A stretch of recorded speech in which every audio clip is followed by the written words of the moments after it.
بسم اللہ الرحمن الرحیم نحمدہ ونصلی ونسلم علی رسولہ الکریم اما بعد۔ معزز سامعین اکرام، السلام علیکم ورحمۃ اللہ وبرکاتہ۔ باب العلم انواریہ ایجوکیشنل سوسائٹی و جامعہ انواریہ حیدرآباد انڈیا کے زیر اہتمام تفسیر مظہری کا سلسلہ وار درس جاری ہے۔ سورہ نساء کی آیت نمبر 96 سے آج ہمارے درس کا آغاز ہے۔ اعوذ باللہ من الشیطان الرجیم، بسم اللہ الرحمن الرحیم، درجات منہ ومغفرۃ ورحمہ وکان اللہ غفورا رحیما۔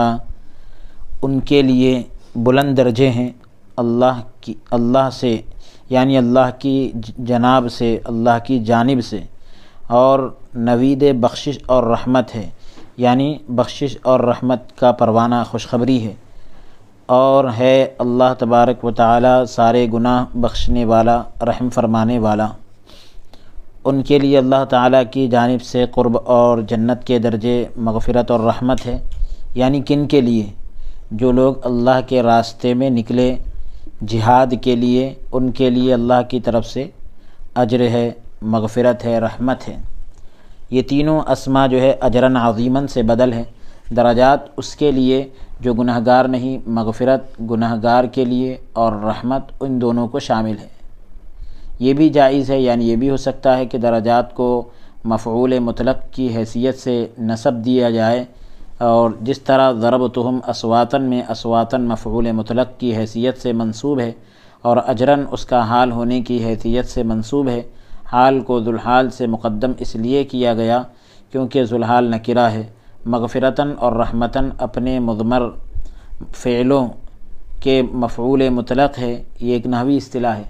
مجاہدین کی فضیلت کو مکرر یعنی دوبارہ ذکر کیا، اور انہیں مجمل اور مفصل یعنی تفصیل کے ساتھ اور بغیر تفصیل کے ذکر کر کے مبالغے سے کام لیا گیا، بہت ہی اہتمام اس میں کیا گیا، کیونکہ پہلے مساوات یعنی برابری کی نفی یعنی انکار کر کے ان کی فضیلت کی طرف اشارہ کیا، پھر درجتاً کے لفظ کے ساتھ اجمالاً یعنی بغیر تفصیل کے فضیلت کا ذکر کیا، پھر اس فرمان کے ساتھ ان کی فضیلت کی وضاحت فرمائی، اجرن عظیماً درجات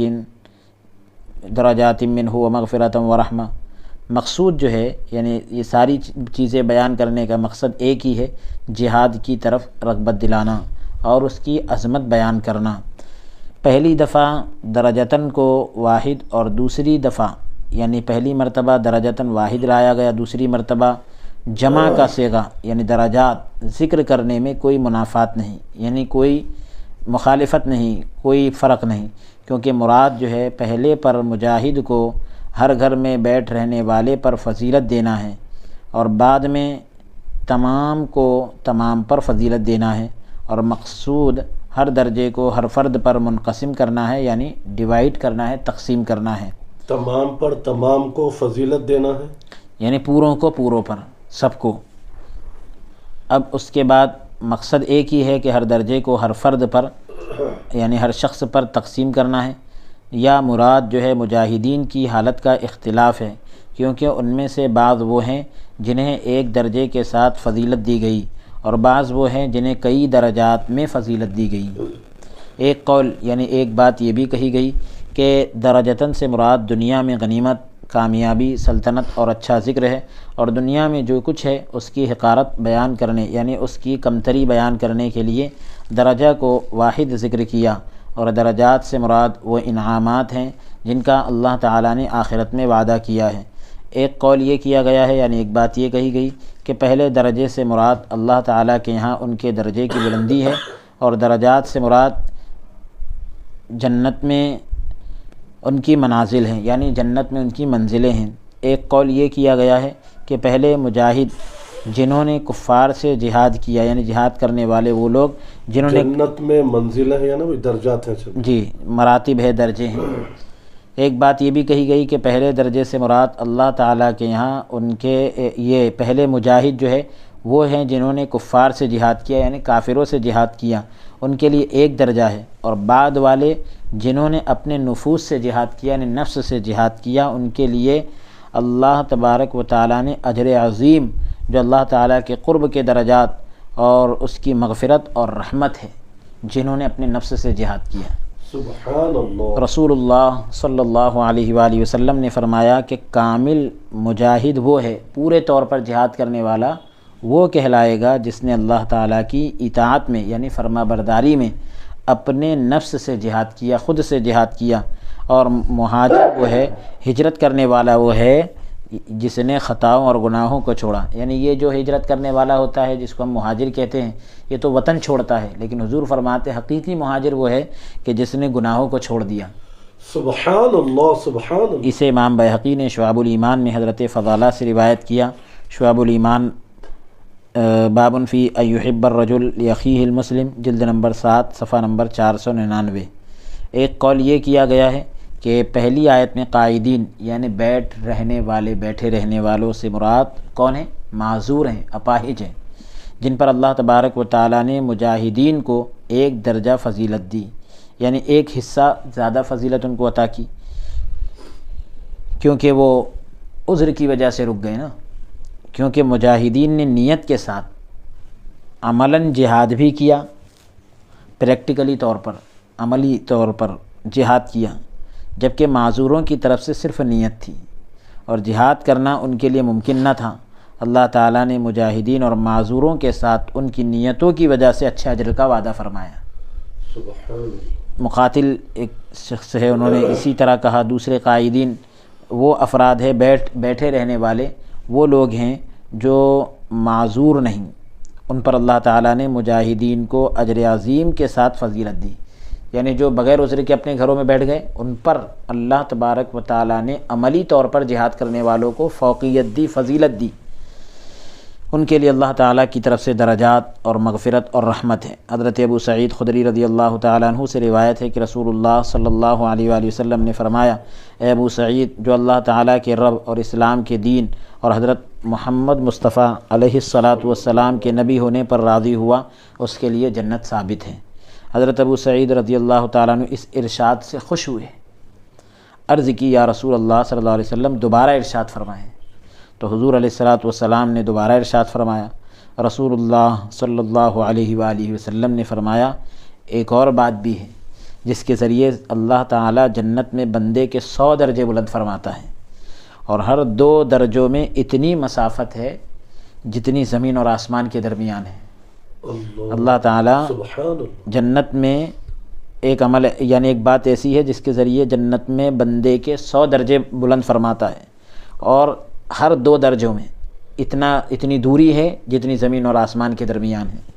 حضرت ابو سعید رضی اللہ عنہ نے عرض کی یا رسول اللہ صلی اللہ علیہ وآلہ وسلم وہ کیا ہے، یعنی وہ بات کیا ہے جس سے 100 درجے بلند ہوتے ہیں؟ فرمایا اللہ تعالیٰ کی راہ میں جہاد، اور اللہ تعالیٰ کی راہ میں جہاد 2 مرتبہ حضور نے فرمایا۔ سبحان اللہ۔ اسے امام مسلم نے روایت کیا، صحیح مسلم کتاب الامارت جلد نمبر 2 صفحہ نمبر 135۔ یعنی جتنی مرتبہ انہیں جہاد کرتے رہیں گا ہر بار 100 درجے اس کے بلند ہوتے رہیں گے۔ بے شک۔ سبحان اللہ، کیا بات ہے۔ حضرت ابو ہریرہ رضی اللہ تعالیٰ عنہ سے مروی ہے کہ رسول اللہ صلی اللہ علیہ وآلہ وسلم نے فرمایا، جو اللہ تعالیٰ اور اس کے رسول پر ایمان لایا، نماز قائم کی، رمضان کے روزے رکھے، اللہ تعالیٰ نے اپنے ذمہ کرم پر لے لیا ہے کہ اسے جنت میں داخل کرے۔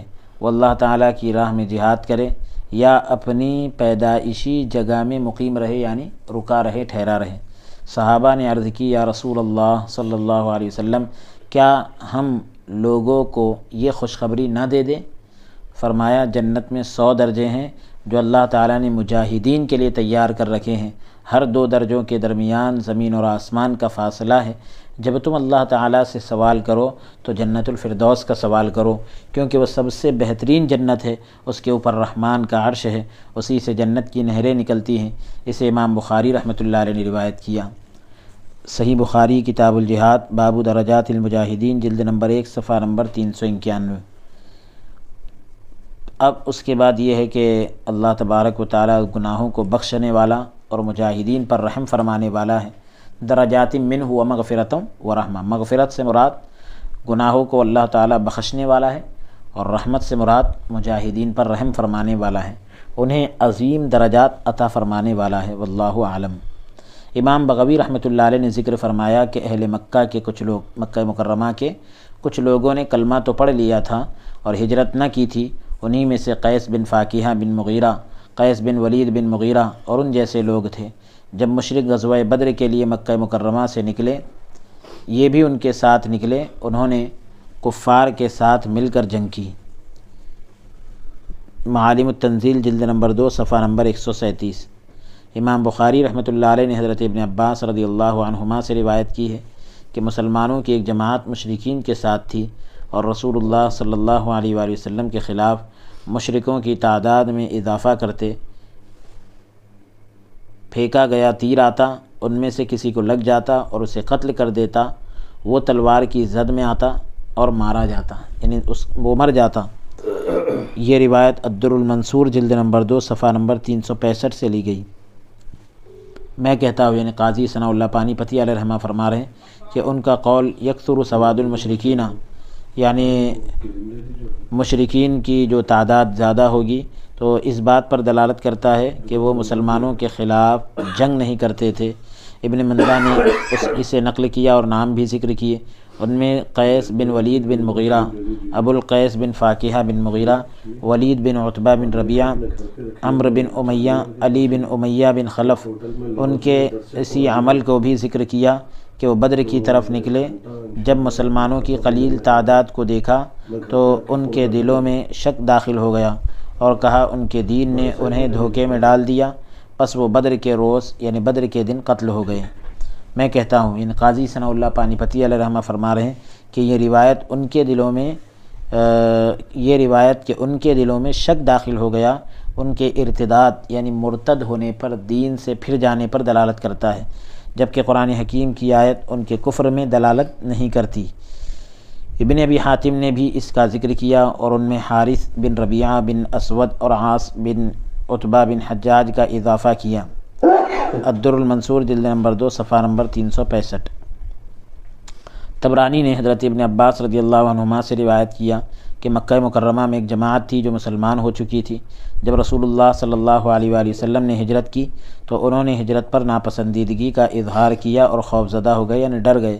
ابن جریر اور ابن منذر نے حضرت ابن عباس رضی اللہ عنہما سے روایت کیا ہے کہ مکہ مکرمہ میں ایک جماعت تھی جو مسلمان ہو چکے تھے، تاہم لیکن یعنی وہ اسلام کو مخفی رکھتے تھے، یعنی چھپائے رکھتے تھے۔ غزوہ بدر کے موقع پر مشرک جو ہے تاہم یعنی لیکن غزوہ بدر کے موقع پر مشرک انہیں ساتھ لے آئے اور ان میں سے بعض جو ہے قتل کر دیے گئے۔ مسلمانوں نے کہا کہ یہ مسلمان تھے، انہیں جنگ میں شریک ہونے پر مجبور کیا گیا، ان کے لیے دعائے مغفرت کرو، تو یہ آیت نازل ہوئی۔ حوالے کے لیے آپ وہی پچھلا حوالہ الدر المنصور کا دیکھ سکتے ہیں۔ اور کون سی آیت نازل ہوئی کہ بھئی ان کو جنگ میں شریک ہونے پر مجبور کیا گیا، ان کے لیے دعائے مغفرت کرو، تو یہ آیت نازل ہوئی۔ اس کو آپ سماعت کریں۔ ان الذين توفاهم الملائكة ظالمي انفسهم قالوا فيما كنتم قالوا كنا مستضعفين في الارض قالوا الم تكن ارض الله واسعة فتهاجروا فيها فاولئك مأواهم جهنم وساءت مصيرا۔ بے شک وہ لوگ کہ قبض کیا ان کو فرشتوں نے، یعنی ان کی روحوں کو فرشتوں نے قبض کیا، اس حال میں کہ وہ ظلم توڑ رہے تھے، یعنی حد سے زیادہ ظلم کر رہے تھے اپنی جانوں پر۔ فرشتوں نے انہیں کہا تم کس شغل میں تھے، یعنی کس کام میں تھے؟ انہوں نے کہا، یعنی عذر پیش کرتے ہوئے اب انہوں نے کیا کہا کہ ہم تو بے بس تھے، کننا مستضعفین فی الارض، ہم تو بے بس تھے زمین میں۔ فرشتوں نے کہا کیا نہیں تھی اللہ کی زمین کشادہ تاکہ تم ہجرت کرتے اس میں؟ یہی وہ لوگ ہیں جن کا ٹھکانہ جہنم ہے، اور جہنم بہت بری پلٹ کر آنے کی جگہ ہے۔ اب اس کی تفسیر و سماعت کریں۔ ان الذین توفاہم الملائکہ، تو توفا یہ جو ہے اس کا لفظ ماضی اور مضارع دونوں فعلوں کا احتمال رکھتا ہے، یعنی گنجائش رکھتا ہے۔ مضارع کی صورت میں ایک تا حذف ہوگی، تتوفاہم کے بجائے توفا کا اب بتا رہے ہیں کہ توفا کا معنی روح قبض کرنا۔ ملائکہ سے مراد ملک الموت ہے، کیونکہ اللہ تعالیٰ کے اس ارشاد میں ہے قل یتوفاکم ملک الموت الذی وکل بکم۔ عرب جو ہے بعض اوقات جمع کے صیغے کے ساتھ واحد کو پکارتے تھے، جبکہ صحیح قول یہ ہے کہ یہاں ملک الموت اور اس کے ساتھی مراد ہیں، کیونکہ امام احمد اور نسائی نے حضرت ابو ہریرہ رضی اللہ تعالیٰ عنہ سے طویل حدیث روایت کی ہے۔ اس میں یہ بھی ہے کہ رسول اللہ صلی اللہ علیہ وآلہ وسلم نے فرمایا، جب مومن کی موت کا وقت قریب ہوتا ہے تو رحمت کے فرشتے سفید ریشم کا کپڑا لاتے ہیں اور کہتے ہیں اللہ تعالیٰ کی رحمت اور جنگ کی طرف چل، جبکہ تو اللہ پر راضی اور اللہ تعالیٰ تجھ سے راضی، اور اپنے رب کی طرف چل جو تجھ سے ناراض نہیں۔ مگر جب کافر کی موت کا وقت قریب آتا ہے تو فرشتے ٹاٹ کا ایک ٹکڑا لاتے ہیں، وہ اسے کہتے ہیں اللہ تعالیٰ کے عذاب کی طرف چل، جبکہ تو اللہ تعالیٰ سے ناراض اور اللہ تعالیٰ تجھ سے ناراض۔ یہ روایت سنن نسائی کتاب الجنائز جلد نمبر 1 صفحہ نمبر 200 یعنی صفحہ نمبر 259 اور 260 پر یہ روایت موجود ہے۔ امام احمد نے حضرت براء ابن عازب رضی اللہ تعالیٰ عنہ سے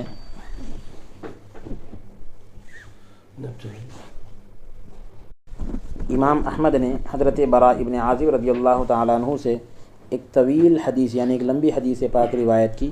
اس میں یہ بھی ہے کہ جب بندہ مومن دنیا سے تعلق منقطع کرنے والا ہوتا ہے، امام احمد نے حضرت براء ابن عازب رضی اللہ عنہ سے، یہ امام احمد سے مراد امام احمد بن حنبل ہے جی، تو ایک لمبی حدیث روایت کی۔ اس میں یہ بھی ہے کہ جب بندہ مومن دنیا سے تعلق منقطع کرنے والا ہوتا ہے، ختم کرنے والا ہوتا ہے اور آخرت کی طرف متوجہ ہوتا ہے تو اس پر سفید چہروں والے فرشتے نازل ہوتے ہیں، گویا ان کے چہرے سورج ہیں، ان کے پاس جنت کا کفن اور حنوت ہوتا ہے یعنی قسم کی خوشبو ہوتی ہے۔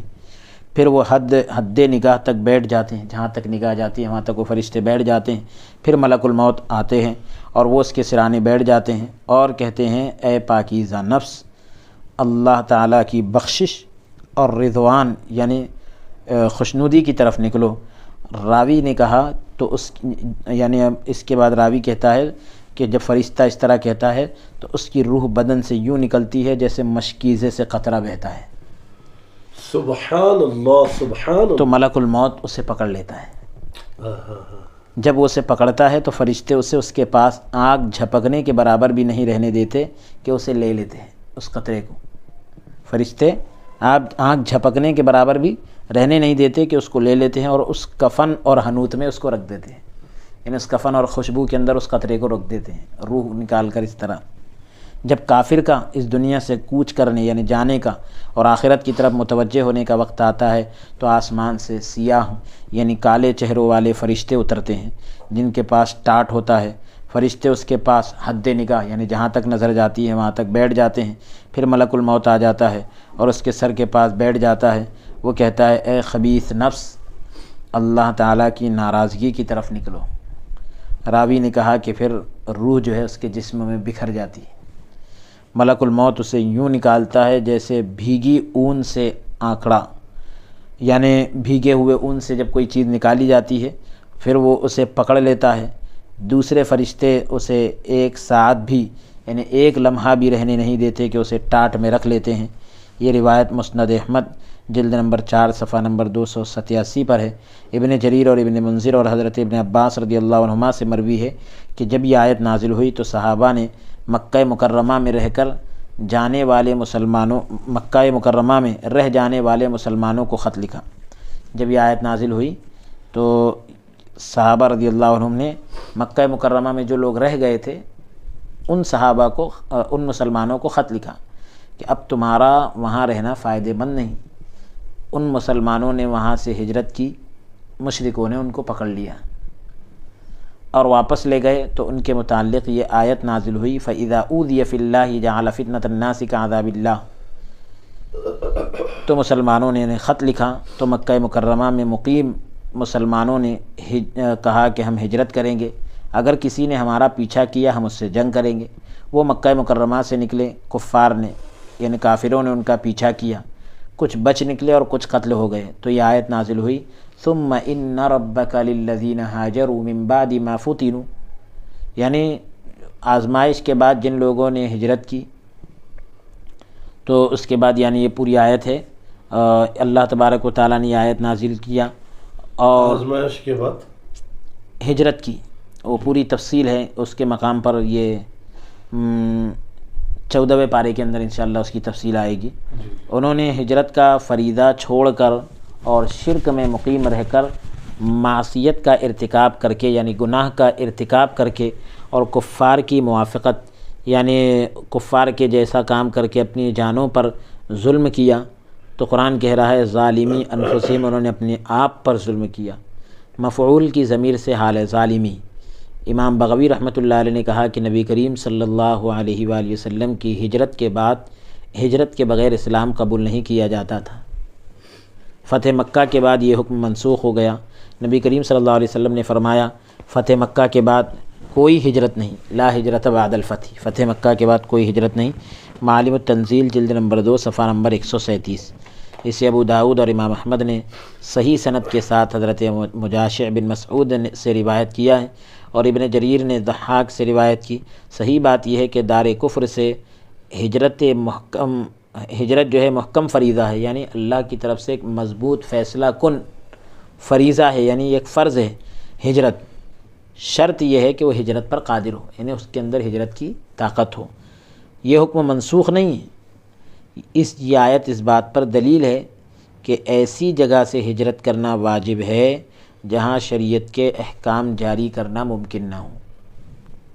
واجب ہے ہجرت کرنا جہاں شریعت کے احکام جاری کرنا ممکن نہ ہو۔ آج بھی حضور صلی اللہ علیہ وآلہ وسلم کے ارشاد لا ہجرت بعد فتح مکہ، ہجرت نہیں ہے فتح مکہ کے بعد۔ اس ارشاد کا مفہوم یہ ہے کہ فتح مکہ کے بعد مکہ مکرمہ دارالاسلام بن گیا تھا۔ اب فتح مکہ کے بعد مکہ مکرمہ سے ہجرت واجب نہیں تھی، اس لیے فتح مکہ کے بعد جس نے مکہ مکرمہ سے ہجرت کی وہ مہاجرین میں شمار نہ ہوا اور نہ ہی اسے ہجرت کا ثواب ملا۔ ہجرت کا فرض ہونا غیر مہاجر کے اسلام قبول نہ کرنے کو مستلزم نہیں، یعنی ضروری نہیں، اور نہ ہی اس حکم کو مستلزم ہے کہ وہ مومن نہیں، یعنی اس سے یہ لازم نہیں آتا کہ وہ ایمان والا ہی نہیں، بلکہ ان کے گنہگار ہونے اور ان سے دوستی ترک کرنے کو مستلزم ہے۔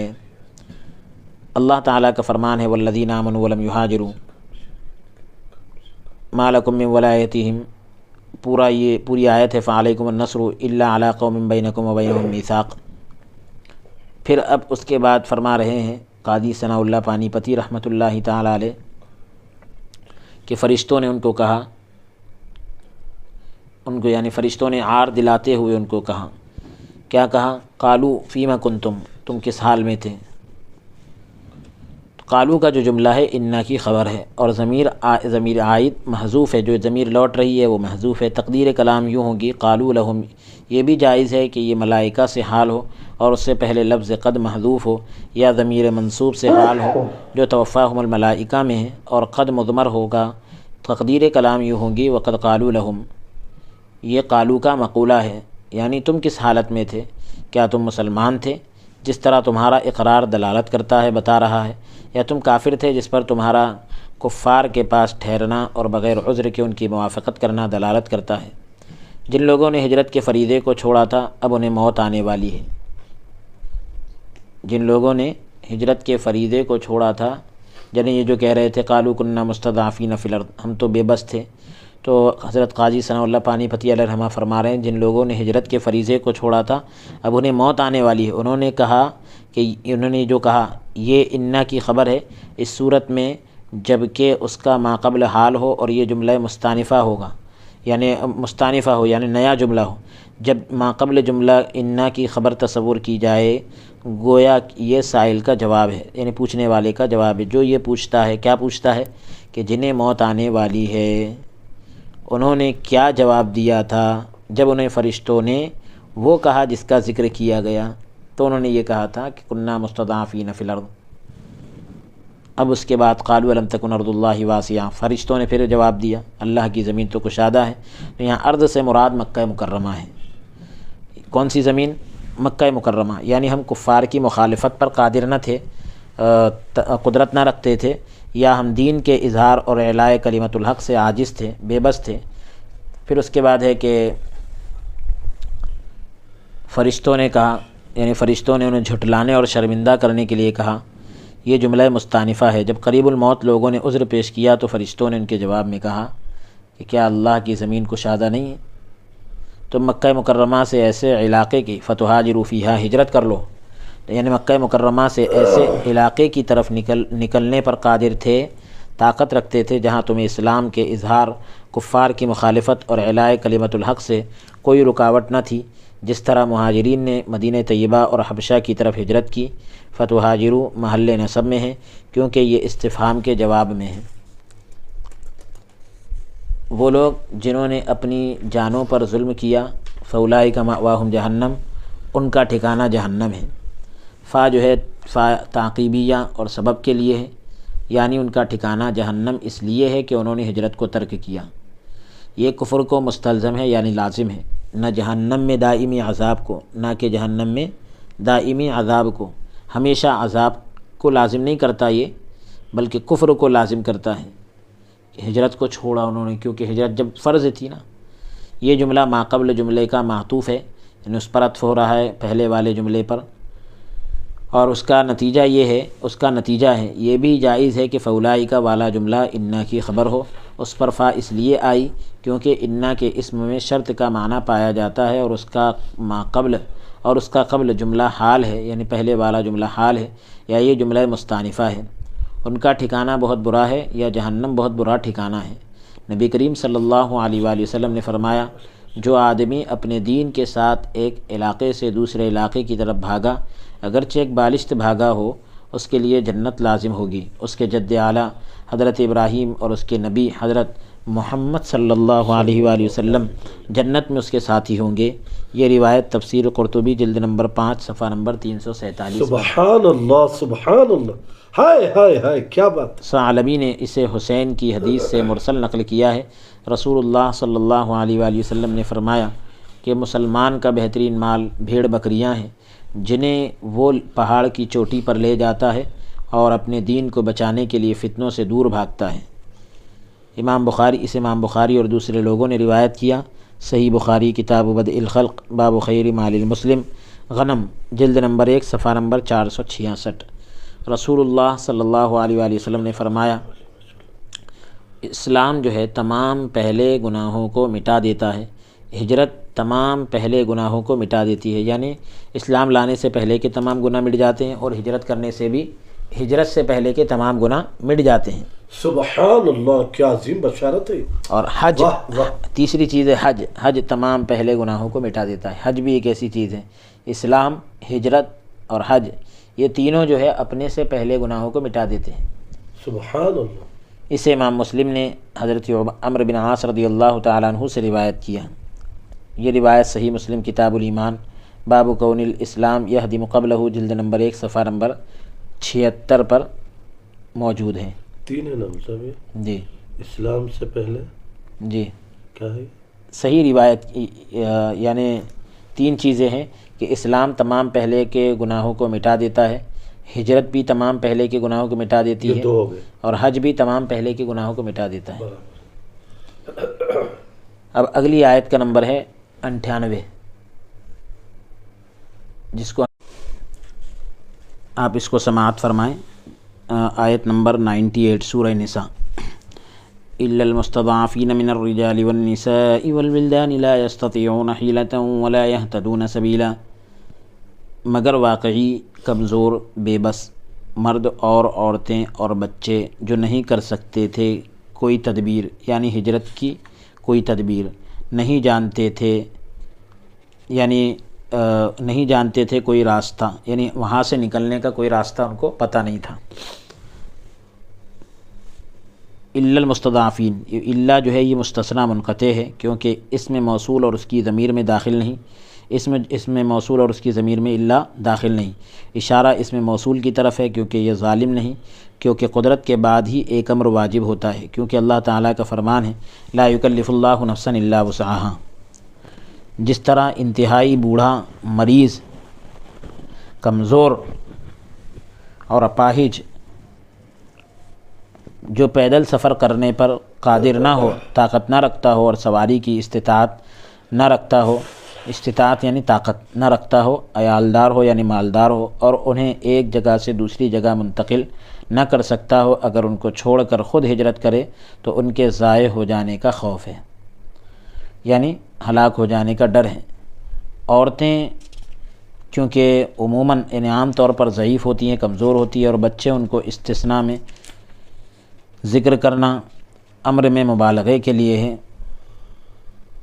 اور اس بات کا شعور دلانا ہے کہ جب وہ بالغ ہو جائیں اور ہجرت پر قادر ہوں تو ان پر بھی ہجرت واجب ہوگی۔ یا ولدان سے مراد ان کے اولیاء ہیں، سرپرست ہیں، کیونکہ جب اولیاء دار شرک سے یعنی شرک والے مقام سے ہجرت پر قادر ہوں تو ان پر بھی ہجرت واجب ہوگی، ہجرت پر قادر ہوں، طاقت رکھتے ہوں، ورنہ وہ مستضعفین یعنی کمزور لوگوں میں شمار ہوں گے، بے بس لوگوں میں شمار ہوں گے۔ یہاں غلام کا ذکر نہیں کیا، جب غلام ہجرت پر قادر ہو تو اس پر ہجرت واجب ہے۔ آقا کا حق اس سے ہجرت سے نہیں روکتا، کیونکہ حقوق العباد فرض عین پر غالب نہیں آ سکتے، بندوں کے حقوق فرض عین پر غالب نہیں آئیں گے۔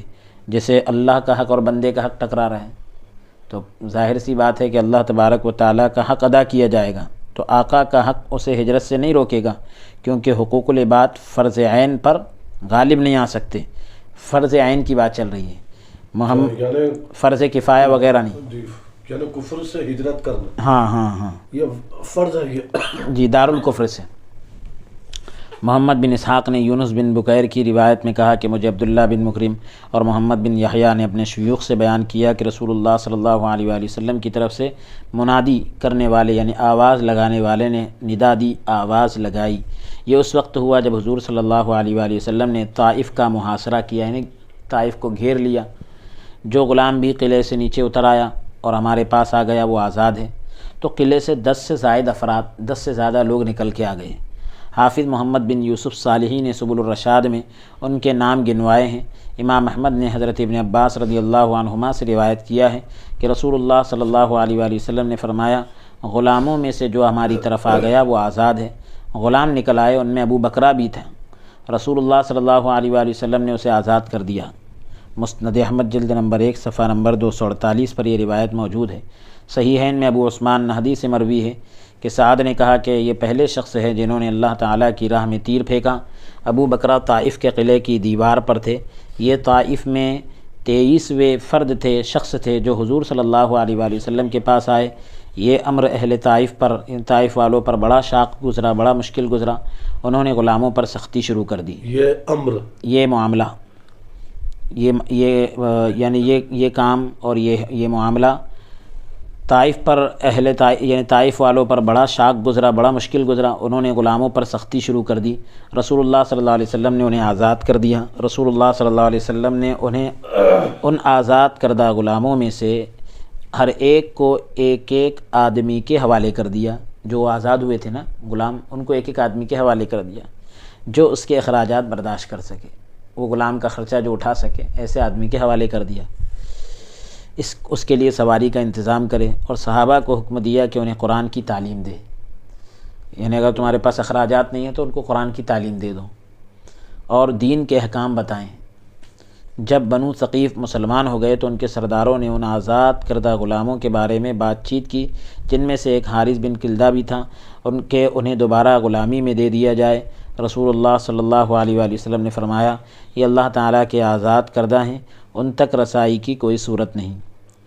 سبحان اللہ، سبحان اللہ۔ ولا یستطیعون حیلہ، حیلہ کا معنی مہارت، اچھی نظر اور تصرف پر قدرت ہے، یعنی کام وغیرہ کرنے پر طاقت، یعنی وہ ہجرت پر قدرت نہیں رکھتے، طاقت نہیں رکھتے، اور اس کے اسباب بھی نہیں پاتے، نہ خود راستہ پہچانتے ہیں اور نہ ہی کوئی رہنما یعنی رہبر پاتے ہیں۔ اگلی آیت کا نمبر ہے 99۔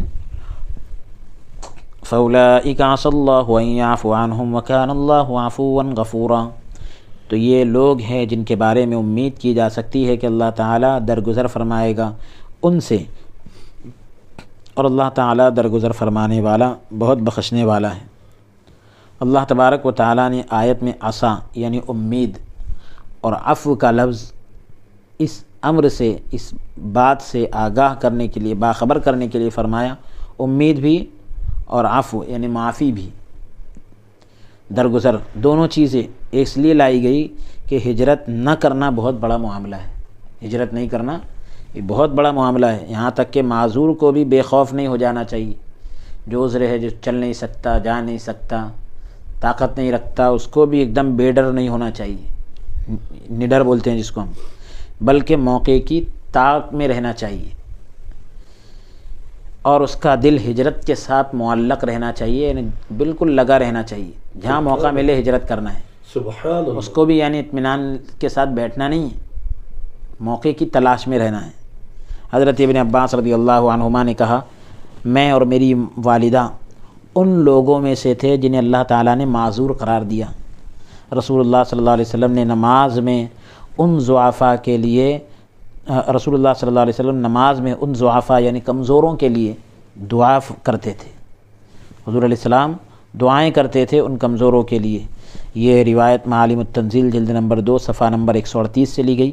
امام بخاری اور دوسرے محدثین نے حضرت ابو ہریرہ رضی اللہ تعالیٰ عنہ سے نقل کیا ہے جب رسول اللہ صلی اللہ علیہ وآلہ وسلم عشاء کی آخری رکعت میں سمع اللہ لمن حمیدہ کہتے تو یوں فرماتے، دعا اس طرح سے فرماتے، اے اللہ عیاش بن ربیعہ کو نجات عطا فرما، اے اللہ ولید بن ولید کو نجات عطا فرما، اے اللہ سلمہ بن ہشام کو نجات عطا فرما، اے اللہ کمزور مومنوں کو نجات عطا فرما، آمین، اے اللہ مضر پر یعنی قبیلہ بنو مضر، اے اللہ مضر پر اپنا عذاب نازل فرما، اے اللہ انہیں اس طرح خشک سالی کا شکار کر جس طرح حضرت یوسف علیہ السلام کے زمانے میں خشک سالی ہوئی تھی، یعنی قحط سالی جس کو کہتے ہیں۔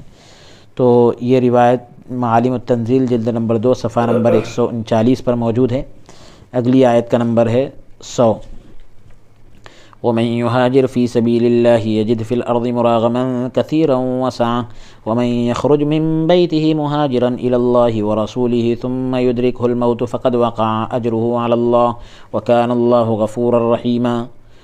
اور جو شخص ہجرت کرے گا اللہ کی راہ میں، اللہ کے راستے میں، پائے گا زمین میں پناہ کے لیے بہت جگہ، زمین کے اندر پناہ کے لیے اس کو بہت جگہ مل جائے گی، شرط یہ ہے کہ اللہ کے لیے ہجرت کرے۔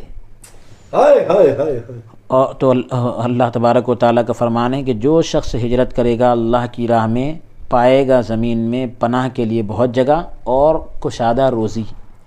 سبحان اللہ، اور جو شخص نکلے اپنے گھر سے ہجرت کر کے اللہ کی طرف اور اس کے رسول کی طرف پھر آ لے اس کو راہ میں موت، یعنی اللہ اور اس کے رسول کی طرف ہجرت کرے اور راستے میں موت آ جائے تو ثابت ہو گیا اس کا اجر اللہ کے ذمے، اور اللہ تعالی غفور اور رحیم ہے۔ سبحان اللہ، سبحان علی بن طلحہ ابی طلحہ نے حضرت ابن عباس رضی اللہ عنہما سے مراغمن کا معنی متحولاً کیا ہے، یعنی ایسی جگہ جس طرف وہ منتقل ہوا۔ یہ رغامہ سے مشتق ہے، مراغمن یہ جو ہے رغامہ سے مشتق ہے، نکلا ہے یعنی مٹی۔ ایک قول یہ کیا گیا ہے کہ ایسا راستہ جو اس کی قوم کو رسوا کرے گا، ذلیل کرے گا، یعنی وہ اپنی قوم کو چھوڑے گا جبکہ وہ راضی نہ ہوں گے، یہ بھی رغامہ سے مشتق ہے جس کا معنی مٹی ہے۔ مجاہد نے کہا کہ ناپسندیدہ چیز سے بچتے ہوئے۔ ابو عبید نے کہا کہ مراغم کا معنی ہجرت کی جگہ ہے۔ کہا جاتا ہے راغمت قومی، یعنی میں نے انہیں چھوڑ دیا، اپنی قوم کو چھوڑ دیا۔ قاموس میں ہے مراغمہ کا معنی چھوڑنا، دور ہونا، اور مراغم کا معنی راستہ بھاگنے کی جگہ۔ مراغم کا معنی راستے کے بھی آتے ہیں، بھاگنے کی جگہ، قلعہ اور حرکت ہے۔ القاموس المحیط جلد نمبر 2 صفحہ نمبر 1469۔ پھر اس کے بعد ہے مراغمن کثیرا وسعا، کہ اللہ تبارک و تعالیٰ اس کو روزی میں برکت عطا فرمائے گا، یعنی رزق اور زندگی میں آسانی، سینے میں وسعت، امن، خوف کے زوال اور دین کے اظہار میں سہولت مراد ہے، دین ظاہر کرنے میں آسانی ہوگی۔ بغوی نے کہا کہ روایت کیا گیا کہ جب یہ آیت نازل ہوئی تو بنی لیث کے ایک بزرگ اور مریض آدمی نے اسے سنا، بیمار آدمی اور ایک بوڑھے آدمی نے اس کو سنا جسے جندع کہتے ہیں۔ اس نے کہا اللہ کی قسم میں ان لوگوں میں سے نہیں جنہیں اللہ تبارک و تعالیٰ نے اس حکم سے مستثنیٰ کیا، یعنی ہجرت سے الگ کر دیا، میں ان میں سے نہیں ہوں۔ بیمار آدمی کہہ رہا ہے، بزرگ آدمی کہہ رہے ہیں یہ فضیلت سن کے کہ جو شخص اللہ کے لیے ہجرت کرے گا تو وہ زمین میں کشادہ جگہ پائے گا، پناہ کی جگہ پائے گا، روزی میں کشادگی پائے گا۔ تو انہوں نے کہا کہ ہم اس حکم میں سے نہیں ہیں جن کو اللہ نے الگ کیا۔ بے شک میرے پاس تدبیر بھی ہے، میرے پاس اتنا مال ہے جو مجھے مدینہ طیبہ اور اس سے دور تک پہنچا سکتا ہے۔ سبحان اللہ کی قسم میں آج مکہ مکرمہ میں رات نہیں گزاروں گا، مجھے یہاں سے لے چلو۔ اس کے گھر والے اسے چارپائی پر اٹھا کر نکل پڑے، اللہ، یہاں تک کہ مقام تنعیم پہنچے تو اسے موت آ گئی۔ اوہ، سبحان اللہ، اس نے اپنا دایاں ہاتھ، سیدھا ہاتھ جو ہے بائیں ہاتھ پر مارا، سیدھا ہاتھ ایسا رائٹ ہینڈ جو ہے لیفٹ ہینڈ پر مارا۔ اور پھر اس نے کہا اے اللہ یہ تیرے لیے ہیں اور یہ تیرے رسول کے لیے ہے، میں ان امور میں یعنی ان باتوں میں تیری بیعت کرتا ہوں۔ یعنی ایک ہاتھ اللہ کے لیے، ایک ہاتھ رسول اللہ کے لیے وہ کہہ رہا ہے، اور یہ ہجرت بھی اللہ اور اس کے رسول کے لیے ہے۔ میں تیری بیعت کرتا ہوں جن پر تیرے رسول نے تیری بیعت کی۔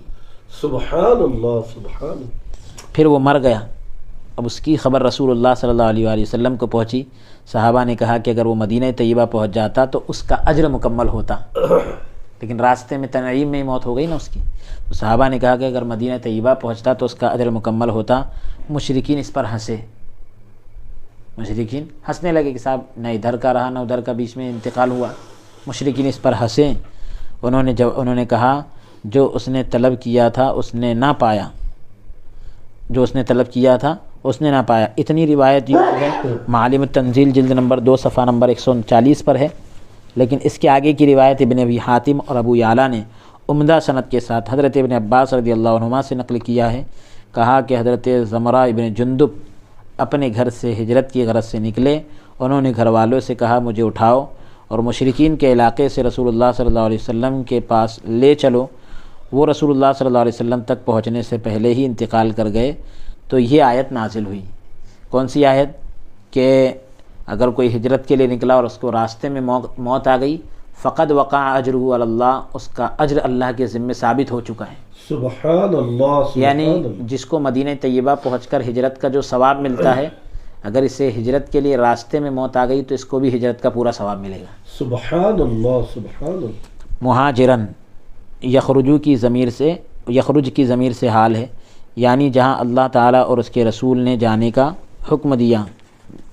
پھر اس کے بعد فرماتے ہیں قاضی ثناء اللہ پانی پتی رحمۃ اللہ علیہ، یدرک الموت، یعنی جہاں وہ ہجرت کر کے جانا چاہتا تھا تو وہاں پہنچنے سے پہلے ہی موت نے اس کو آ لیا، یعنی اسے موت آ گئی۔ یدرکو کا عطف یخرج پر ہے۔ آیت میں لفظ وقع کے وجوب کے معنی میں ہے۔ یہ کلمہ اس معنی سے بطور مجاز استعمال ہوا کہ اللہ تعالیٰ کے وعدے کے ساتھ اجر کے حاصل ہونے میں تاکید ہے، کیونکہ اللہ تعالیٰ پر کوئی چیز واجب نہیں۔ ابن ابی حاتم نے سعید بن جبیر سے، انہوں نے حضرت ابو زمرہ زرقی سے جنہیں آنکھ میں تکلیف تھی، ابو زمرہ زرقی جن کو آنکھ میں تکلیف تھی، وہ مکہ مکرمہ میں ہی تھے کہ مستضعفین والی یعنی کمزوروں والی آیت نازل ہوئی کہ یہ لوگ الگ ہیں، ہجرت سے کے حکم سے یہ لوگوں کو الگ کر دیا گیا، ان پر واجب نہیں ہے، یعنی جو کمزور بے بس لوگ ہیں۔ تو مستضعفین والی آیت نازل ہوئی تو انہوں نے کہا مجھے یہ حکم پہنچ چکا ہے جبکہ میں تدبیر بھی کر سکتا ہوں، یعنی راستہ اپنا سکتا ہوں۔ تو اس نے نبی کریم صلی اللہ علیہ وسلم کی خدمت میں حاضر ہونے کے لیے تیاری کی، تو تنعیم کے مقام پر اسے موت نے آ لیا، موت آ گئی، تو یہ آیت نازل ہوئی۔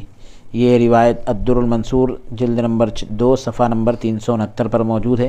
ابن جریر نے اسی کے مثل سعید بن جبیر، اکرمہ، قتادہ، سدی، ضحاک سے نقل کیا ہے، اور دوسرے محدثین نے بعض روایات میں ان کا نام زمرہ بن عیس، بعد میں عیس بن زمرہ، بعد میں جندب بن زمرہ، جندعی، بعد میں زموری، بعد میں زمرہ کا ایک آدمی، بعض میں خزاعہ کا ایک آدمی، بعض میں بنی لیث کا ایک آدمی، بعض میں بنی کنانہ اور بعض میں بنی بکر کا ایک آدمی ذکر کیا ہے۔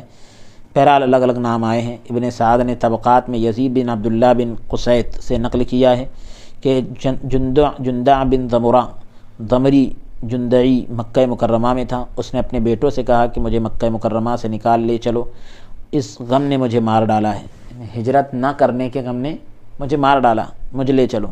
بیٹوں نے پوچھا کہاں لے چلے؟ اس نے مدینہ طیبہ کی طرف اشارہ کیا، مراد ہجرت تھی، وہ اس کو لے چلے۔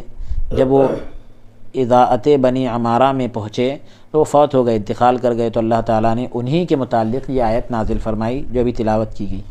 ابن حاتم، ابن مندہ اور باوردی نے صحابہ میں ہشام بن عروہ سے، انہوں نے اپنے والد سے نقل کیا کہ حضرت زبیر بن عوام رضی اللہ تعالیٰ عنہ نے کہا کہ خالد بن حرام نے حبشہ کی طرف ہجرت کی تو راستے میں سانپ نے اس کو ڈس لیا، سانپ نے اسے کیا کیا؟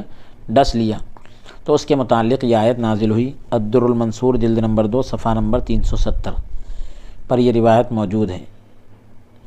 اموی نے مغازی میں عبد الملک بن عمیر سے نقل کیا ہے کہ حضرت اکتم بن سیفی کو حضور صلی اللہ علیہ وآلہ وسلم کی ہجرت کی خبر پہنچی تو اس نے آپ کی خدمت میں حاضری کا ارادہ کیا، تو ان کی قوم نے اجازت نہ دی۔ انہوں نے کہا کہ میرے پاس وہ آدمی آئے جو آپ تک میرا پیغام پہنچائے اور مجھے آپ کا پیغام پہنچائے۔ 2 آدمی اس کے لیے تیار ہو گئے۔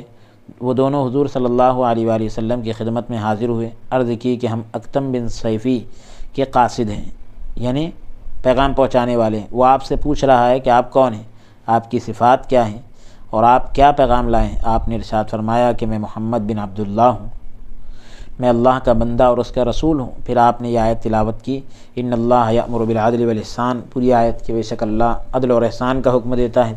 پھر وہ دونوں باتوں سے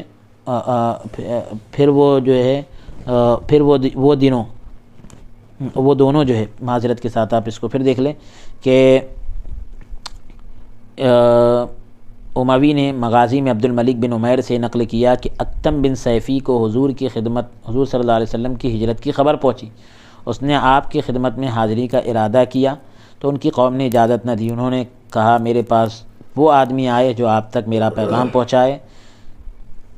بہرحال مجھے آپ کا پیغام پہنچائے تو 2 آدمی تیار ہوئے، دونوں حضور صلی اللہ علیہ وسلم کی خدمت میں آئے، عرض کی کہ ہم اکتم بن سیفی کے بھیجے ہوئے ہیں، قاصد ہیں۔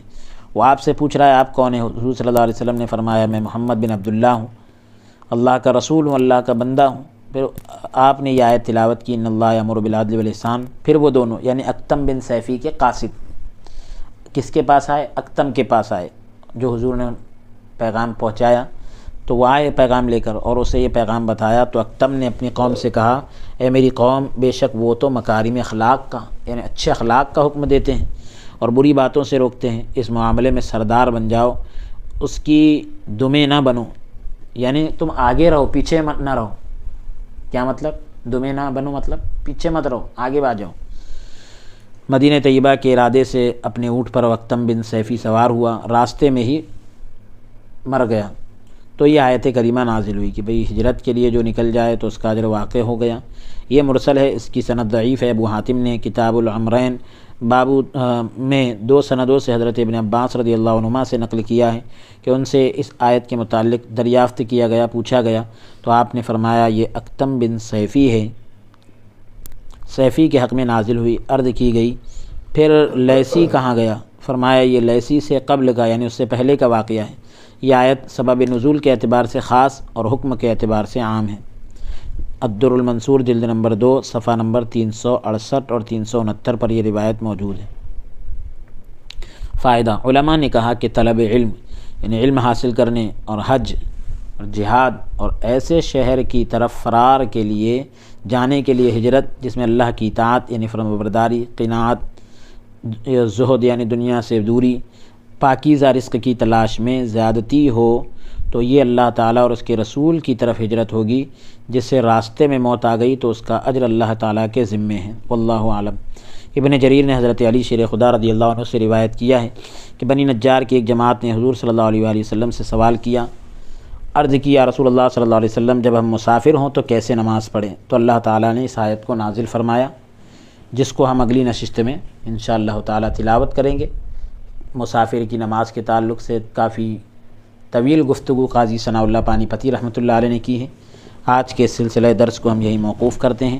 اللہ عز و جل کی بارگاہ میں درخواست اور دعا کرتے ہیں کہ رب تبارک و تعالی عز و جل ہم سب کو قول سے زیادہ عمل کی توفیق عطا فرمائیں۔ دوران درس اگر کوئی لغزش یا کوتاہی ہوئی ہو تو مولا تعالیٰ اپنے فضل سے اسے معاف عطا فرمائیں۔ استغفر اللہ ربی من کل ذنب واتوب الیہ۔